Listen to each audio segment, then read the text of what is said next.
I'm going to take you to a place few people have heard of or know its location. For this next story, I traveled some 6,000 miles to the tiny nation of Georgia. No, we're not talking about the state in the U.S., but an ancient land where culture, tradition, and faith in Jesus Christ run deep.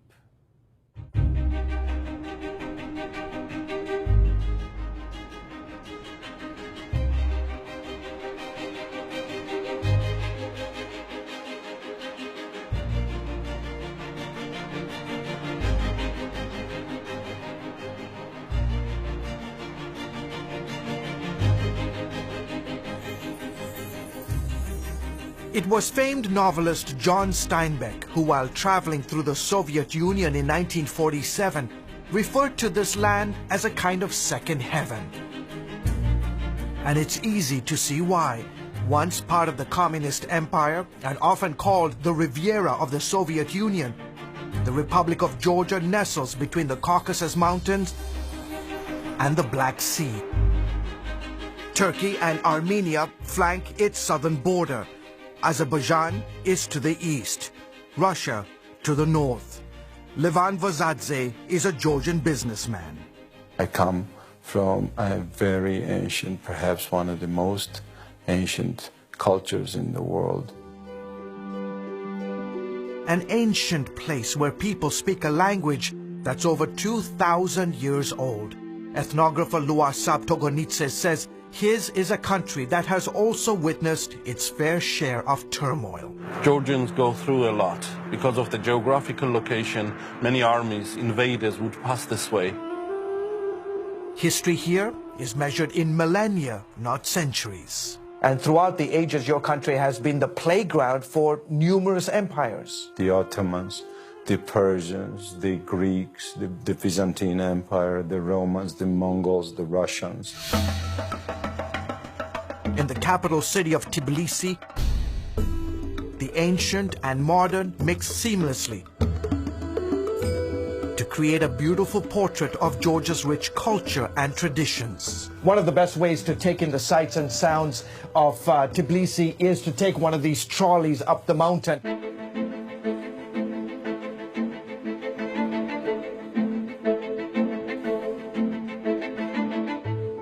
In filming these scenes of Tbilisi and stunning countryside landscapes, Georgian cameraman Georgi Shamazana said it best. Every time I travel in different regions of my country, I feel like I'm traveling through thousands of years of history. Georgians are legendary for their hospitality. They believe guests come from God and as such are treated with honor. Their food is simply out of this world. For example, you have this amazing dish, it's called khinkali, and the all-famous hachapuri. Friendship is highly valued in this society, and family is paramount.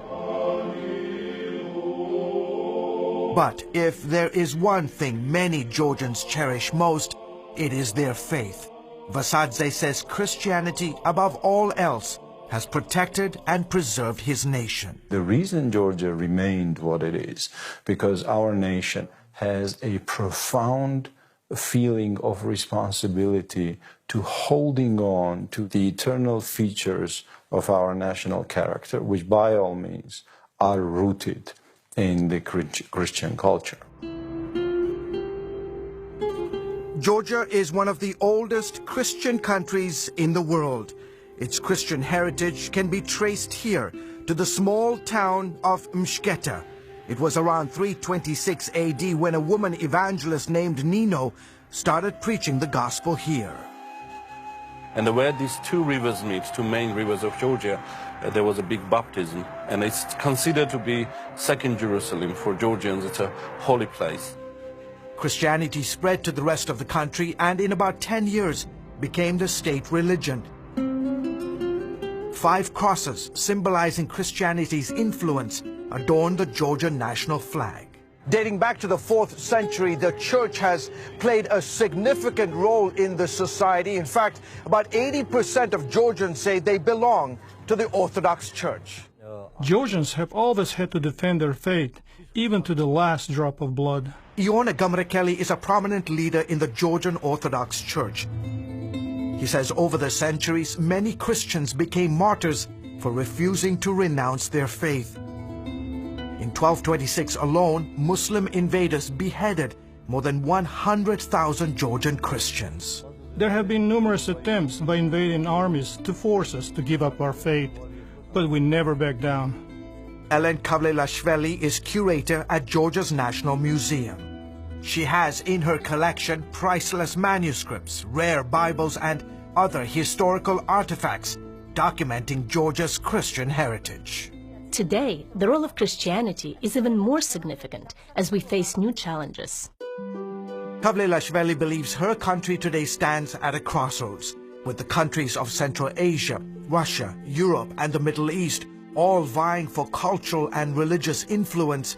She says tiny Georgia must once again stand to protect her heritage. I hope Georgia's example of unconditional love and dedication to faith are a testimony to all mankind. People should realize that the absence of faith is disastrous for a nation.